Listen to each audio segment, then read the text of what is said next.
Loltootni Somaliland kumaatamaan leenjiif Itoophiyaa seenan jechuun buufatni TV Somaliland gabaasee dhimmicha laalchisee gama mootummaa Itoophiyaatiin kan jedhamee jiru. Gabaasni dhaabbata biyyoota gamtoomanii haaraa ba'e akka agarsiisutti baay'inni uummata addunyaa biliyoona 8.2 irraa gara biliyoona 10.3 akka guddatutu eegama. Gabaasicha laalchisuun BBC'n xiinxala baaseera.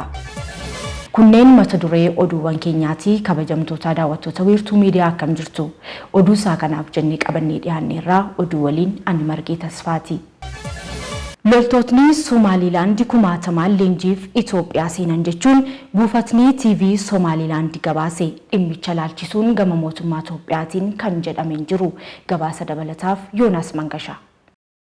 Loltoonni Somaliland kumaatamaan lakkaaman leenji'uudhaaf guyyaa kibxataa adoolessa 9/2024 Itoophiyaa seenuu isaaniitu ibsame. Buufanni TV mootummaa Somaliland miseensonni loltootaa kumaatamaan lakkaamanii fi leenjiidhaaf gara Itoophiyaa imalan jedheen awutoobisiidhaan imala yoo eegalan agarsiisee jira. Taamaajoor Shuumii waliigalaa Somaliland Meejor Jeneraal Nu Ismaa'eel leenjitoota leenjiif imalaniif gaggeessaa taasisaniiru jechuun ture buufanni TV biyyattii kan gabaase. Leenji loltummaa kana ilaalchisee gama mootummaa Itoophiyaatiin kan jedhame hin jiru. Akkasumas gama Somalilandiinis miseensa waraanaa kumaatamaan lakkaaman jechuun alatti leenjii attamii akka fudhataman wanti ibsamee hin jiru. Buufanni TV biyyattii kunis atoobisoonnii fi konkolaataan fe'umsaa hedduun magaalaa daangaa Waajaalee jedhamtu qaxxaamuruudhaan yoo Itoophiyaa seenan agarsiiseera. Baatii ja'aan dura immoo qondaaltonni waraanaa olaanoon Somaliland Finfinneetti argamuudhaan ta'iinsa waraanaa irratti marii taasisanii akka turan ni yaadatamaa jedhee BBC'n gabaasa isaatiin. Yeroo sanatti Taamaajoor Shuumii olaanaan raayyaa ittisaa Itoophiyaa Fiild Maarshaal Biraanuu Juulaan Taamaajoor Shuumii olaanaa Somaliland Meejor Jeneraal Nu Ismaa'eel Saanii waliin walta'iinsa waraanaa gadi fageenyaan hin ibsamne irratti marii taasisuu isaanii ibsee ture. Jalqaba bara 2024 irratti waliigaltee wal hubannoo Itoophiyaan qawlaa galaanaa argachuuf dandeessu Somaliland waliin Finfinneetti mallatteessuun Moqaadishoo waliin muddama keessa galchuun isaanii ni yaadatama. Waliigalteen kunis Somalilandiif beekamtii kennu Itoophiyaa Somaliland immoo bakka isaa Itoophiyaadhaaf ulaa galaanaa fi qarqara galaanaa tajaajila buufata humna galaanaatiif oolu akka argattuuf kan hayyama kennu ta'uusaa gabaafamuun isaanii yaadatama. Waliigaltee kanaan boodas Somaaliyaan ambaasaadara Itoophiyaa Moqaadishootti argaman biyyaa baasuudhaan ambaasaadara ishee Finfinnee turan gara biyyaatti waamuun ishee ni yaadatama. Itoophiyaan amma biyya ofisheetiin walaba jettu loltoota Somaliland leenjisuudhaaf miseensota raayyaa ishee simachuu ilaalchisee gabaasni ba'e kunis muddama Itoophiyaa fi Somaaliyaa gidduu ture caalaa akka hin arbeessineef yaadamaa jira jedhe BBC'n gabaasaatiin. Oduun waraanni Somaliland leenjiidhaaf Itoophiyaa galuu isaanii kunis kan dhaga'ame yeroo pirezidaantiin Somaaliyaa loltoota isaa Eertiraatti leenjii irratti argaman daawwatan guyyoottan boodadha. Pirezidaantiin Somaaliyaa Hassan Sheekh Mohaammed baatiiwwan darban keessa yeroo gara Eertiraa biyya walitti dhufeenyi Itoophiyaa waliin qabdu qabbanaa ta'etti imalan yeroo sadaffaaf ture. Pirezidaantichi wayitaa Asmaraa qaqqabanitti gita isaanii Isaayyaas Afeworqiin simannaan kan taasifameef yoo ta'u turtii isaaniitiinis miseensota waraanaa Eertiraa keessatti leenji'aa jiran daawwatan. Somaaliyaan loltoota kumaatamaan lakkaaman kunneen Eertiraa keessatti leenjii fudhataa jiran kan qabdu yoo ta'u Hassan Sheekh Mohaamud leenjitoota kunneen gara biyyattiitti deebisuudhaaf yaalii taasisaa akka turan ni yaadatama jechuun BBC'n yaadachiiseera.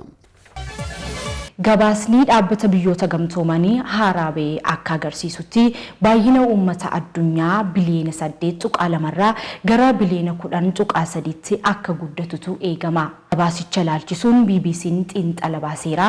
Gabaasa dabalataaf Yerusaalem Tashoomaatu isiniif dhiyeessa.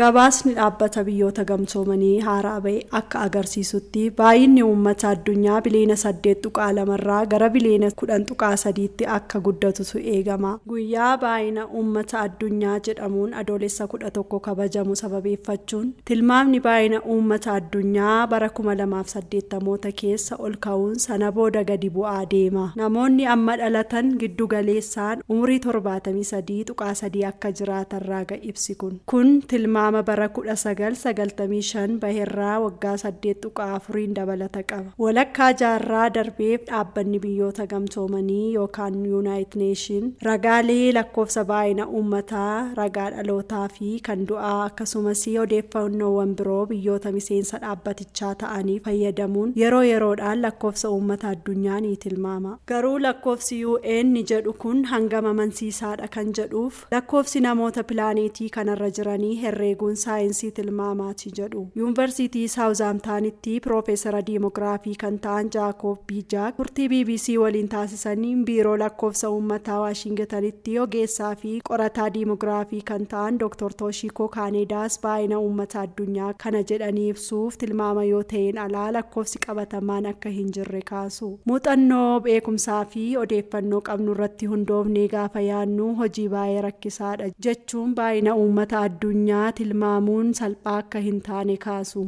Ogeeyyiin lakkoofsaa uummataa yeroo yeroon tilmaama isaanii haaressu. Fakkeenyaaf UN bara kanaa tilmaama kaa'een bara 2100tti dhibbeentaa 6 lakkoofsi uummataa akka xiqqaatu ifa godhee ture. Kun ammoo tilmaama waggoota 10 gadiiti. Yeroo yeroon lakkoofsa uummataa addunyaa irratti jijjiiramnii fi sirreeffamni haa godhamu malee ragaan baay'ina uummata mootummootaa fi qaamolee biroo imaammata qopheessaniif baay'ee murteessaadha. Sababni isaa baay'ina uummataa irratti hundaa'uun karooraa fi murtee garaagaraa qopheessu waan ta'eef. Ragaa UN haaraan maal nutti hima kan jedhuuf tilmaamni baay'ina uummata addunyaa bara 2024 namoota 4 keessaa tokko biyya lakkoofsi uummata duraanuu dabale keessa jiraata jedha. Haa ta'u garuu biyyoonni 126 waggoota 30 itti aananii baay'inni uummata isaanii dabalaatuma deema. Kunis biyyoota addunyaa irratti lakkoofsa uummata guddaa qaban kanneen akka Indiyaa, Indooneeziyaa, Naayijeeriyaa, Paakistaan fi US faa kan dabalatudha. Gabaasni UN baranaa kun waan haaraa kan biraa qabatee bahe keessaa hangi namni tokko giddu galeessaan lafarra jiraatu dabaluusaati.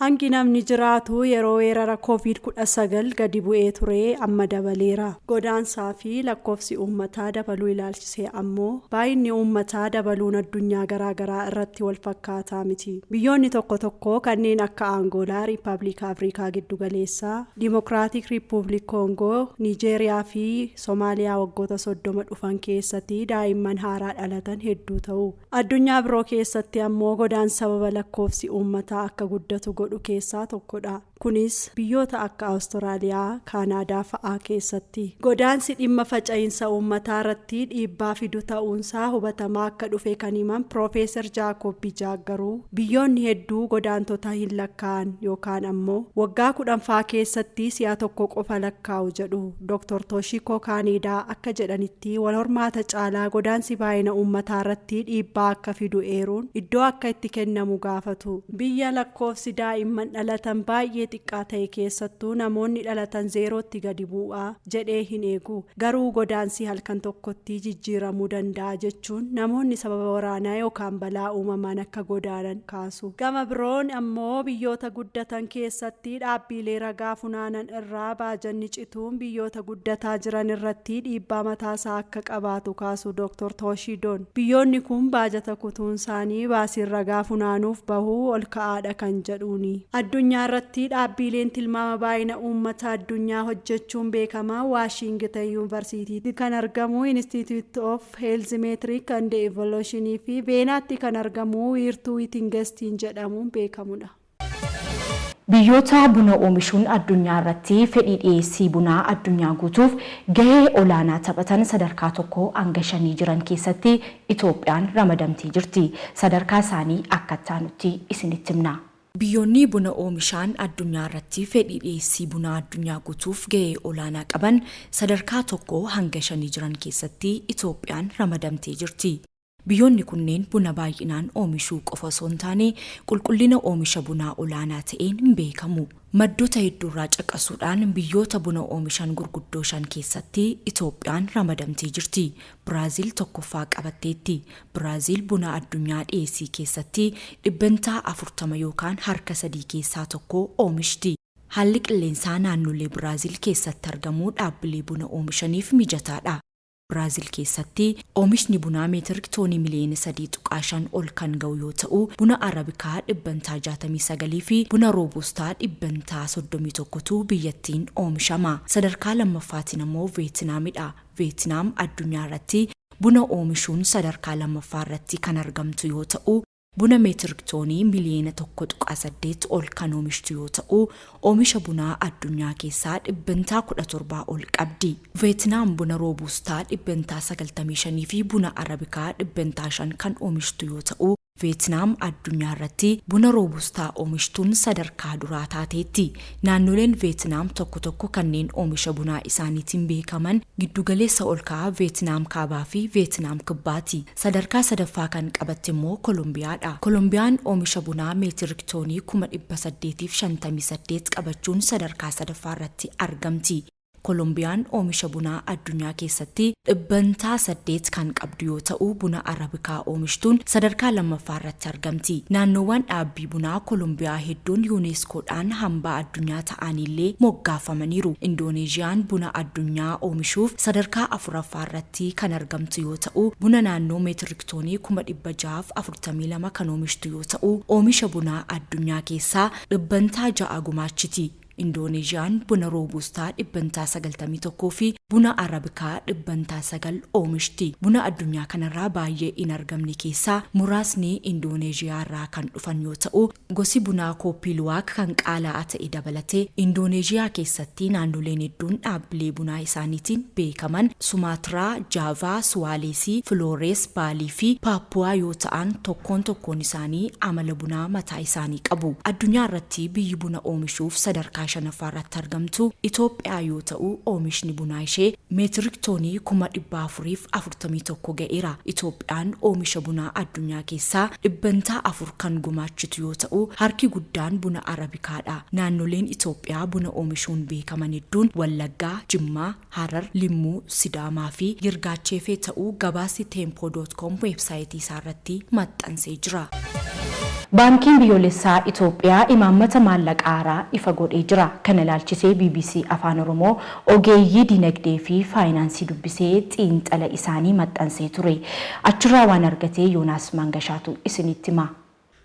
Baankiin biyyaalessaa Itoophiyaa imaammata maallaqaa haaraa ifa gochuu isaa ibsa gaafa adoolessa 2016 baaseen ifoomsee jira.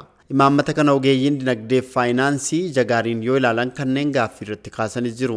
Bulchaan baankii biyyaalessaa Itoophiyaa Maammoo Miratuu imaammata maallaqaa haaraa ifa godhan kana ilaalchisee BBC'n ogeeyyii dinagdee fi faayinaansii dubbisuudhaan toorawwan isaa irratti maxxansee jira. Dr. Abdurrahmaan Maammadii fi ogeessi dinagdee maqaan isaanii akka hin dhaamne akka jedhanitti dinagdeen biyya tokkoo imaammata bu'uuraa lamaan geggeeffama. Isaanis imaammata maallaqaa fi imaammata bajataatii jedhan. Imaammanni maallaqaa dinagdeewwan ammayyaa erga gurmaaniin booda sochii gabaa to'achuun qabeenya dinagdee keessatti uumamu kaasuuf maallaqa hojiirra oolu kan ta'e ibsu. Walquunnamtii maallaqa argachuu irratti xiyyeeffachuun imaammanni ittiin geggeeffaman imaammata maallaqaatii jedhan. Imaammata maallaqaa jechuun sochiiwwan maallaqa xiyyeeffannoon isaanii maallaqa argachuu irratti xiyyeeffate wajjin haalota wal qabatanidha. Imaammanni kun faca'insaa fi sochii maallaqaa bulchiinsaa fi maallaqichi dinagdee keessatti faayidaa inni kennu bulchaa jedhan. Ogeessi dinagdee kun akka jedhanitti imaammanni maallaqaa walumaa galatti imaammata bajetaa waliin walitti hidhata. Imaammata bajetaa jechuun imaammata haala galiif baasii mootummaa to'atu jechuudha jedhan ogeeyyiin kunneen.